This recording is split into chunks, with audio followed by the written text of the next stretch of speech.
Hello and a very warm welcome to yet another fascinating edition of the program CSE Weekly, a weekly program that keeps you abreast on the activities and achievements of the Corporate Affairs Commission. I am Rashid Mahi. Coming up, RG commends 4 executives as they bid farewell to CSE. More staff undergo capacity building training. Plus, a look at the Intelligent Company Registration Portal. We will be right back. Starting a business can be exciting, but it often comes with a mountain of paperwork and significant bureaucracy. But wait, there is an easier and better way. Introducing the new and highly improved CAC's Company Registration Portal, your AI-powered solution to effortlessly register your company and get started on your entrepreneurial and business journey. Thanks to the visionary leadership of Hussaini Ishaq Magaji, SAN, the Registrar General CEO of the Corporate Affairs Commission, your entrepreneurial and business journey will now be faster, smarter, and hassle-free. With our intelligent AI platform, your business registration journey has become easier. During this first phase of our 3-phase deployment of AI, the ICRP expedites your name availability process, as well as the company registration itself. The AI guides you step by step, ensuring everything is done correctly, with real-time error checking and name suggestions, making it cost-effective for you to achieve name availability and instant registration. Join the future of business registration. Visit www.pre.cac.gov.ng today.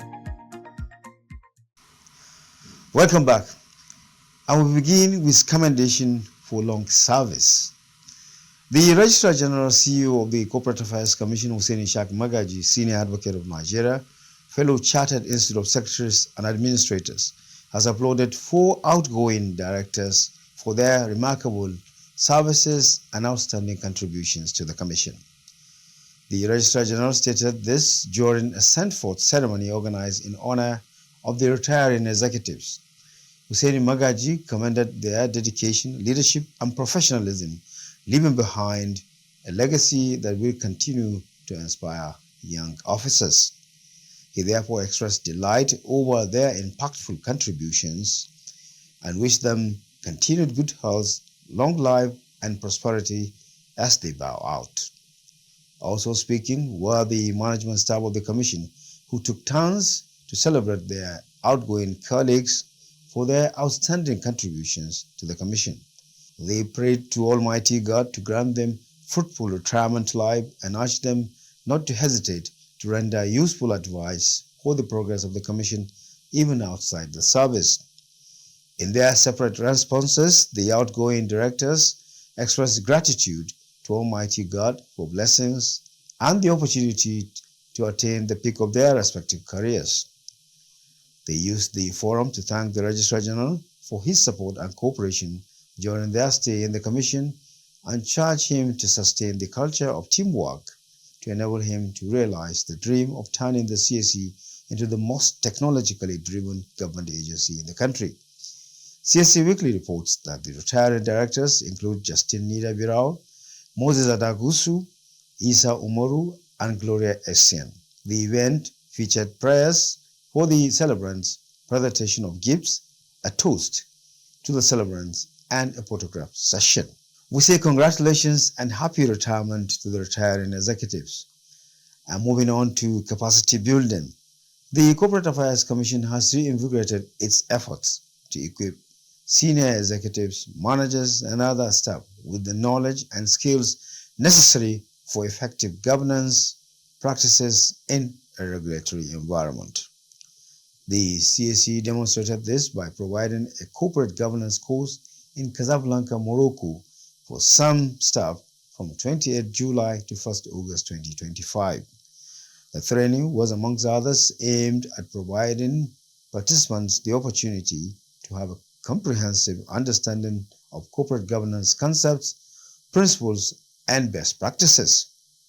It was equally targeted at exploring the relevance of corporate governance within the context of regulatory bodies, with specific focus on the importance of regulatory compliance and ethical conduct in governance. The training in Casablanca also discussed strategies for ensuring adherence to legal and regulatory frameworks with emphasis on accountability and transparency in governance practices. We give kudos to the Registrar General for the wonderful gesture. Let's now return home for our next report, as Ogun Office of the Commission takes sensitization campaign to Higher Learning Institute.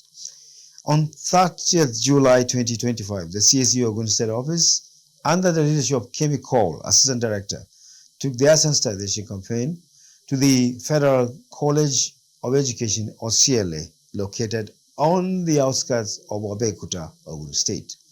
During the visit, the CSC team was received by the Deputy Provost Administration, Deputy Provost Academics, Dean of Entrepreneurial Studies, the Students' Union President, and other senior members of the institution.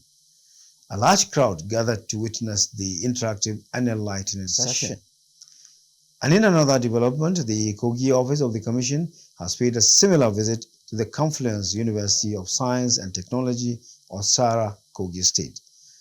The CSC team, led by the head CSC Kogi Zonal Office, Mr. Paul Odiba, was received by the Vice Chancellor, Kastek, Professor Abdurrahman Asipita Salau, and other executives. We give kudos to the CSC team, preaching entrepreneurship to young Nigerians. And now on to another big celebration as the CSC management applauds the Registrar General as he marks his 43rd birthday. The management of the Corporate Affairs Commission have commended the Registrar General, CEO of the Corporate Affairs Commission, Hussaini Ishaq Magaji, Senior Advocate of Nigeria, for prioritizing staff welfare and capacity building, among other benefits. The commendation was coming as the Registrar General added another year to his life. The Director of Customer Service, Julius Demba Anga, led a management delegation to present a big birthday card to the Registrar General in his office and noted with pleasure that he was able to surmount serious challenges bedeviling the Commission. Anga opined that since the assumption of office, Hussaini Ishaq Magaji had overturned the Commission's fortunes. He therefore prayed to God Almighty to continue to grant him good health and wisdom to carry out his duties. The management went further to jointly offer prayers for continued long life and prosperity for the Registrar General. For his part, the Registrar General responded by expressing his appreciation and gratitude for their well wishes and prayers, promising to remain committed to serving the Commission with a view to making it the most technologically driven government agency in Nigeria. CSC Weekly reports that several other well wishers have visited the Registrar General in his office to wish him many happy returns. And from this end, we say happy birthday to the trailblazing Registrar General. It's now time to cross over to our interview segment for a chat with a tech guru. Our guest today is Muhammad Abdullahi, Special Assistant on ICT to the Registrar General, who will be discussing the workings of the newly deployed ICRP. Sit back, relax, and enjoy watching. Muhammad Abdullahi, personal assistant to the RG as well as ICT expert. Many thanks for joining us on the program again. Thank you for having me. All right. I do know that recently the Commission has been upgrading the ICRP 3.0. That's the Artificial Intelligence Powered Corporate Registration Portal. Before we go into the nitty-gritty, keep us up to speed as to where is the Commission as we speak. Okay. Intelligent Company Registration Portal, which is an upgrade of the company registration portal. We call it 2.2, CRP 2.2. And the present ICRP is an upgrade of the CRP 2.0, which is now 3.0. And the reason for that is part of the initiative of the digital transformation of the Commission, and also in modernizing the technology we use so that we can keep on with the trend in technology advancement.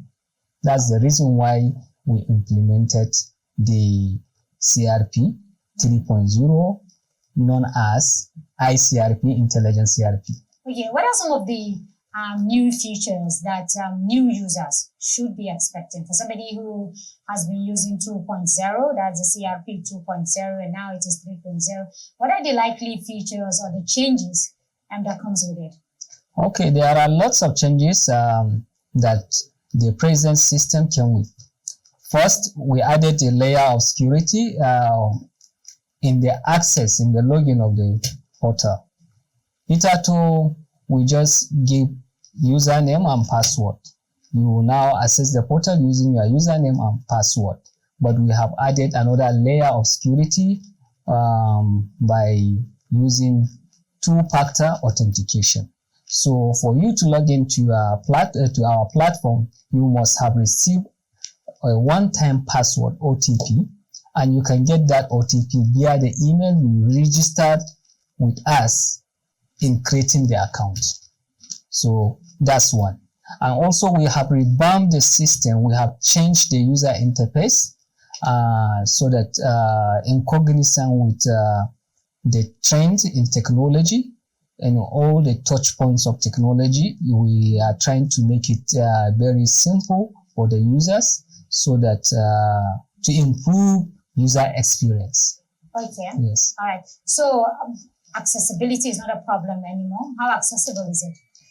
The accessibility is not a problem, really. Once you have your credential handy and you go to the platform, icrp.cac.gov.ng, the system will allow you to log in by providing your username and password. Once you provide this credential, the system will now send an OTP to your email. Then you go to your email, enter the OTP, you get access. Unlike before. Yes, unlike.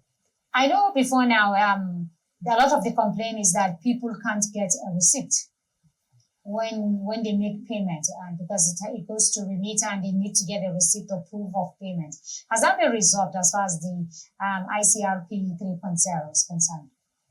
Yeah, this is ongoing process. And when you talk of payments, we will look at, let's say, in different angles.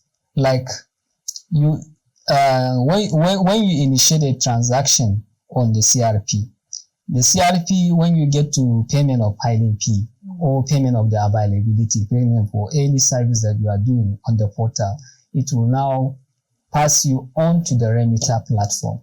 There you will now complete the payment. If the payment is successful, we will now get response from remitter to update our record that yes, that payment was successful, so we'll give you service. If there is no any issue, everything was seamless, you get the service instantly. Okay. Yes, wherever there is an issue, yes, then we provided a facility for a customer to check payment status. What are some of the reactions that are coming from your customers and stakeholders? Yeah, as far as this new portal is concerned. Okay, I can say the reactions. There are more positive reactions and also negative reactions, because when you deploy a system, definitely there will be so many reactions. Some let's say they don't like change, right? But some they see positive and they are positive about change. So we'll look at the positive aspect of the reaction, especially when you look at our services, when you are going to do business name registration and you go through the availability, you get the approval instantly, you move on to the registration. Once you fill out the form and everything is all right, it met the criteria for approval, the system will approve the business name registration instantly. You can see that the time spent, instead for you to complete registration in 24 hours, you just complete it in a GP. So that's the positive aspect of it. Okay. And people are happy. right? So, but when you have a challenge in trying to navigate the portal, people will now go outside and say that, CAC has deployed a technology that is not viable or something that is very challenging. So, something like that. Okay, so what are the major challenges that this upgrade came with? Initially, when we roll out on the 7th of July, we had issues of portal accessibility. People were not able to log in. And this happened due to data cleanup that we try to do on the portal user access. You will find somebody with multiple accounts. He registered as a public user with same email address and phone number. So we try to tidy things. We try to also clean the data. So as at that time, people were having challenge in accessing the portal, but we have now resolved all these issues. The other challenge I can say, we can, no technology is perfect, 100%. We have some pockets of challenges, like people now, you talk of payment. Payment is one of it. One of them, sorry. How is this portal expected to, increase the commission revenue? Really, it will increase the commission's revenue, assuming that before we process only 2,000 applications per day, because our officers, our staff, they are the one approving the applications, right? So now those applications are processed by the system. So as many as they come now, even if we are receiving 10,000 applications, the system will process it in seconds. So you can imagine that we are not going to wait for people to do this work, right? It's the system. So when we have increasing volume, the turnaround time is the same. It's the same thing. So it will increase the revenue of the commission. Oh, okay. All right. So I'm coming still on the issue of money. The commission recently, announced that it's going to review its fee come September. They say that's next month precisely. Yes, September 1. So the question will be, how much did this upgrade cost the commission? And the second question will be, is that why the commission has to take back the money from us through the back door in the name of the fee review? No. The cost of the upgrade, I told you, is part of the digital transformation initiative of the commission. And then we can't just stay stagnant in one place. Technology is dynamic. And then we have to embrace artificial intelligence, since we are talking about ease of doing business, increasing efficiency and effectiveness in our services, what we provide to the public. Okay, that's the reason why we go for the upgrade. And we all know that technology project is capital intensive, right? So how much did it cost you, since it's capital intensive? Yeah, really, I need to check your books. Check our books. I don't know how much, because we are talking. It's not only about the software. We are talking about the infrastructure housing the software. Okay. Yes. All right. As we wind down, what exactly would you be telling users, both old and new ones, as far as this portal is concerned? We are rolling out this AI-powered system in phases. We have deployed phase 1. Phase 1 comprises of name availability across different entities: business name, companies, limited partnership, limited liability partnership. And incorporated trustees? No, not yet. Okay. It's not yet onboarded. Okay. So it's AI powered. Once you put your name, the system will now check the availability, check some criteria. Once the name is, when the name comply, it will now tell you, congratulations, your name is available. You go ahead and make your payment. And once the payment is successful, you get your result instantly. and also name registration. We extended it to business name registration. Okay. Yes. So second page now, we will now move to companies, limited liability partnership and limited partnership. Okay, for now, post-registration has not been captured? Yes, no. Okay, so that Yes. will be in the first phase. In phase 3. In phase 3. We will now How extend many it. phases are we expecting? Four.